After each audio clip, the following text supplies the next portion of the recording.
Hello, it's Friday, May 8th, and it would be a B day if we were still in school.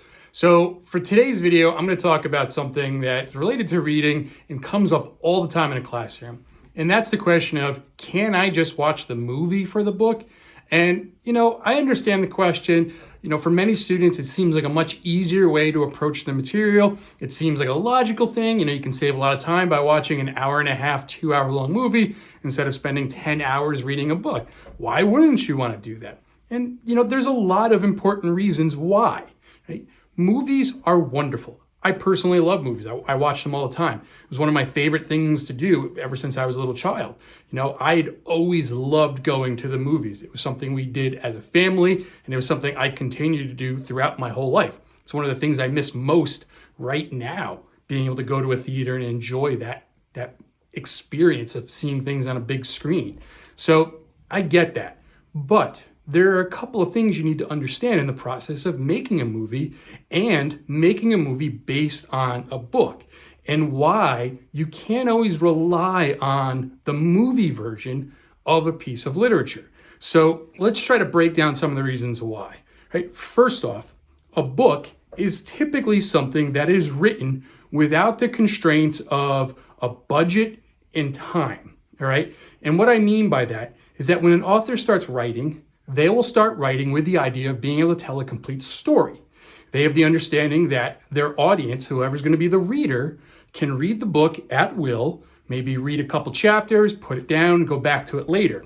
When a movie is made, they have to take a lot of different things into consideration, right? Length of a movie is a major consideration. It's oftentimes a big consideration for producers and directors. Take, for example, movies that have been recently huge blockbusters. The last Avengers Endgame, right? That movie, when they first filmed it, right, and put it all together, it was close to like 4 hours long. Right? And, nerds like me would be like, yes, 4 hours, I would kill for 4 hours of the Avengers. The problem is that when you start making a movie that long, you run out of time that you can screen it in a theater.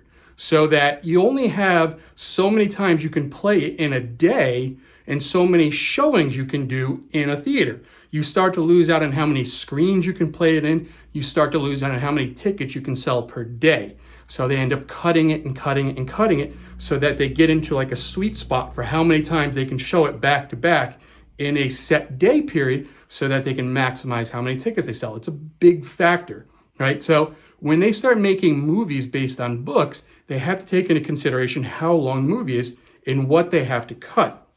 And there's the budget process, right? How much money do they have to start filming this? What characters do they really find essential? And this becomes a big thing with movies from books, right? Many times what happens when they process a book to a movie, characters are cut and in many cases merged together. Because you don't have the time to add that depth, to build characters, to introduce them in a movie, remember you're only talking about an hour and a half to 2 hours on average, a lot of times you just get a bunch of characters that become amalgams or a whole new character added to a movie that represents a series of different characters, or just completely cut all together.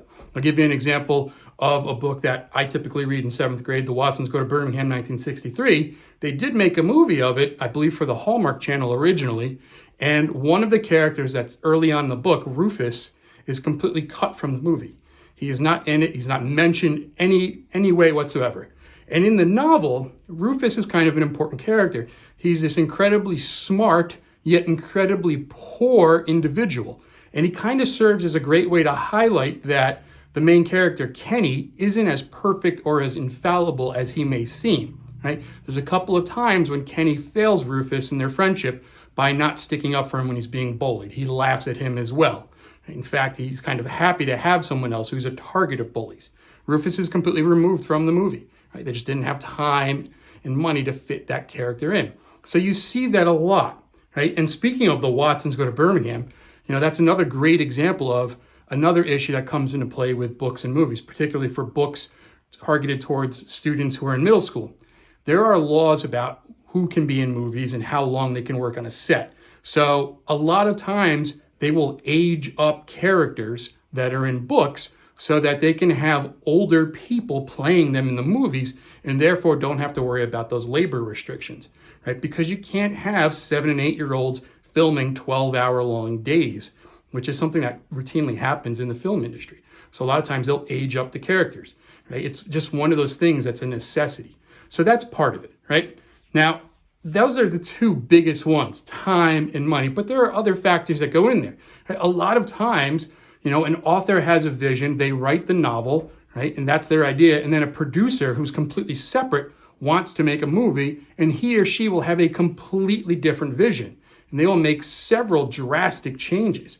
And that can leave people with a completely different understanding of the source material. And you'll find that people who have only watched the movie version of something and only read the book version, like when they talk about it, they have like completely different understandings of characters and of plot and motivations. So that's another thing you have to take into consideration, right? The producer and director might have changed some important things. And, please understand, in all of this, I'm not making a judgment. There are some amazing movies that have been made of books, right?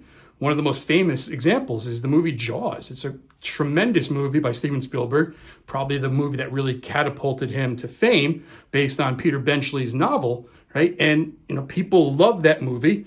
The book maybe didn't get as much praise as the movie did, but they're both considered good. And, they both have their strengths. The Breadwinner, a novel that I introduced to my curriculum a couple of years ago, an excellent book, probably one of my favorites to read, recently was made into an animated movie. The animated movie is phenomenal. I can't recommend it enough. But again, there are major changes in that movie. Characters are different. The main character's family structure is different and so forth. Again, great movie, great book, but there are major differences. And if you just watched one, it would kind of leave you with a different understanding if you just read the book. So that's part of it, right? You always have to keep that in consideration. And I'm kind of, it might sound like I'm rambling because I'm doing this off the top of my head. This morning, I spent 3 hours in my building bagging up students' lockers, and it was kind of a difficult experience. It was like almost like Pompeii, right? I walked back into the building for the first time since March 13th, and everything was like frozen in time. It was a strange experience and a little sad, to say the least. But, we're over that. So movies and books, there's those things you have to take into consideration, different visions, time constraints, and budget constraints. You can't always rely on it. They're good supplements, all right? You can definitely watch and read. I typically always recommend my students read the book first and then watch the movie afterward, but you got to be careful. You have to understand that sometimes what happens is when you watch the movie and maybe read the book after, like let's say you're in class and you have a test on it, sometimes those two different versions can be confused in your head, and then you might find yourself getting things wrong on a test or in a paper. So you have to be careful. You have to make sure you understand those differences. And that's it. Hopefully relatively quick. I think I'm actually over 8 minutes, and I apologize for that. Nacho did find his way in here and has left after chewing on my ankle, which I held it together pretty good while he was doing that. I hope you all have a good weekend, and we'll resume again on Monday. Until next time, be good.